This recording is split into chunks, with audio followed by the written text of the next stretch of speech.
ஓம் சாந்தி. 9/5/2026 சனிக்கிழமை. வாணி தரும் வசந்தம். இனிமையான குழந்தைகளே, தன்னை யாரென உணர்ந்து கொள்வதற்காக நீங்கள் இங்கு வந்திருக்கிறீர்கள். நீங்கள் தன்னை ஆத்மா என்று புரிந்து கொண்டு பரமாத்மா தந்தை கூறுவதை கேளுங்கள். ஆத்மா அபிமானியாக இருப்பதற்கான பயிற்சி செய்யுங்கள். நீங்கள் ஆத்மாவின் சாட்சாத்காரம் செய்திருக்கிறீர்களா என்று குழந்தைகளிடம் அடிக்கடி சிலர் கேட்கின்றனர். நீங்கள் ஆம் என்று கூறுங்கள். நாங்கள் ஆத்மாவின் சாட்சாத்காரம் செய்திருக்கின்றோம். ஆத்மா ஜோதி பிந்துவாக இருக்கின்றது. ஆத்மாவில் தான் நல்லது கெட்ட சம்ஸ்காரங்கள் இருக்கின்றது. ஆத்மாவின் முழு ஞானம் இப்போது நமக்கு கிடைத்திருக்கின்றது.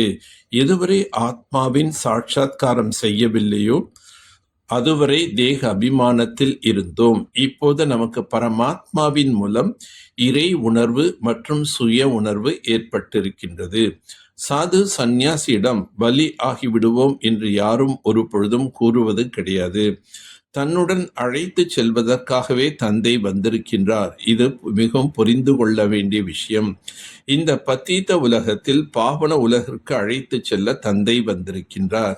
நீங்கள் யாரையாவது விகாரி, பத்தீத்தமானவர் என்று கூறிவிட்டால் உடனே சண்டைக்கு வந்து விடுவார்கள். மனிதர்களுக்கு மிகுந்த யுக்தியுடன் புரிய வைக்க வேண்டும். மனிதர்கள் அனைவரும் பத்தீத்தமாக இருக்கின்றனர். பகவான் ஒருபோதும் பத்தீத்தமானவராக ஆக முடியாது. அவர் பத்தீத்த பாவனாக இருக்கின்றார். ஆத்மாக்கள் பத்தீத்தமாக ஆகும்போது பாவனம் ஆக்க வருகின்றார். ஆத்மாவின்றி சரீரம் ஒன்றும் செய்ய முடியாது. முதலில் ஆத்மாவை புரிந்து கொள்ள வேண்டும். ஆனால் மனிதர்கள் முற்றிலும் தேக அபிமானத்தில் இருக்கிறார்கள். எதுவரை தமோ பிரதானத்திலிருந்து சத்தோ பிரதானம் ஆகவில்லையோ, யோகத்தின் மூலம் பாவனம் ஆகவில்லையோ, அதுவரை நாம் தந்தையிடமிருந்து ஆஸ்தி பெற முடியாது. ஆஸ்தி பெற வேண்டுமென்றால் முழு பாவனம் ஆக வேண்டும்.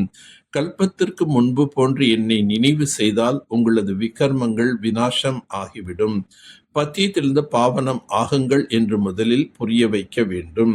அதிகாலையில் எழுந்து நாம் ஞான சிந்தனை செய்ய வேண்டும்.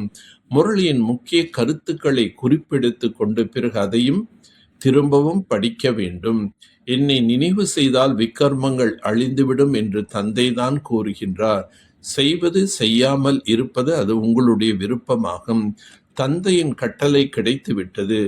பாவன உலகத்திற்கு செல்ல வேண்டும் என்றால் பத்தீத்த உலகின் பக்கம் புத்தியோகம் செல்லக்கூடாது. விகாரத்தில் செல்லக்கூடாது.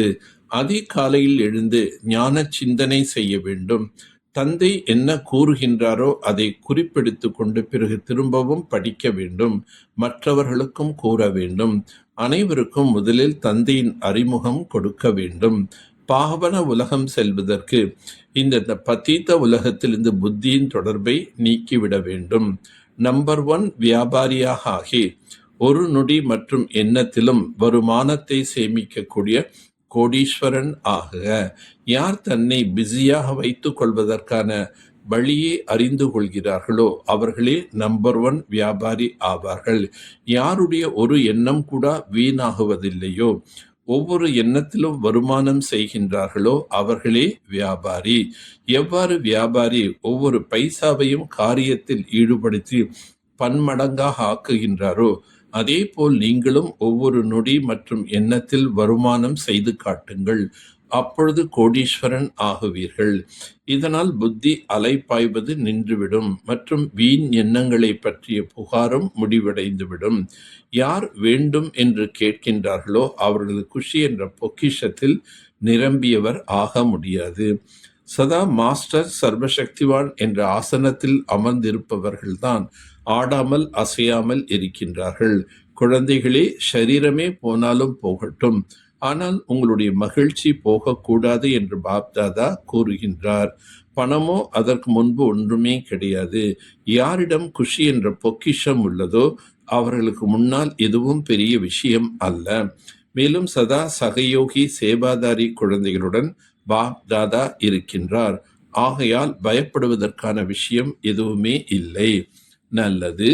ஓம் சாந்தி. ஓம் சாந்தி. ஓம் சாந்தி.